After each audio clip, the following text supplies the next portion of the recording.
In America, we have shed the blood of over 55 million preborn children since that dreadful decision of Roe versus Wade. Moreover, we have starved and dehydrated the disabled and the elderly. I'm Brian Longworth, Director of Personhood Florida, and I want to share with you an exciting opportunity for the Church of Jesus Christ to rise up and put an end to abortion and protect all innocent human life, including the elderly and the disabled.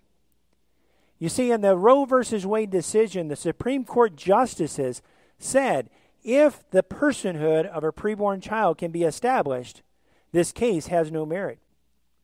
The Florida Pro-Life Personhood Amendment will define all humans, including the unborn, as persons. This will end abortion and protect all innocent human life. The Bible tells us in Genesis chapter 1 that God created Adam in his image.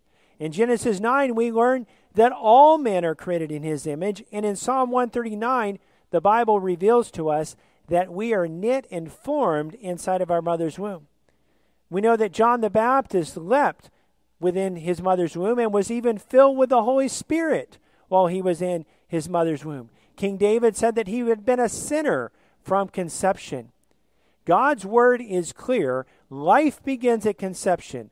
God's word also shows us that we are to be the salt of the earth. We are to be the light of the world. We are to let our light so shine among men that they may see Jesus Christ. The church is called to disciple the nations. We are called to be the pillar and the ground of truth. We are called to be the culture carrier.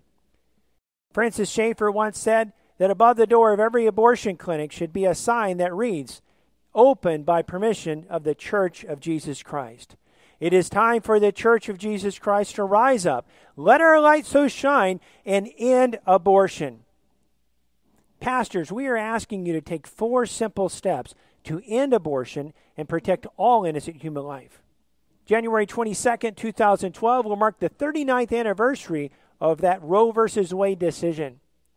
We are asking you to do 4 things to preach a pro-life sermon.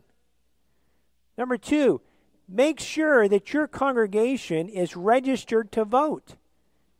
Do you know that there are over 600,000 Christians in the state of Florida that aren't even registered to vote? Those Christians can't sign the personhood petition. They can't vote for the personhood petition until they're registered to vote. So make sure that they're registered to vote. Have your congregation sign the brand new Florida Pro-Life Personhood Amendment petition. Finally, we want to ask you to support your local crisis pregnancy centers. As the Church of Jesus Christ rises up to end abortion, we need to be there with loving hands extended to offer help to the women and children found in crisis pregnancies. Pro-Life Crisis Pregnancy Centers provide a vital link for the church to reach out to those who are in need. We have an opportunity to make history by ending abortion, protecting all innocent human life. Join me to preach, register, sign, and support life. Thank you, and may God bless you. May God bless America as we bless God.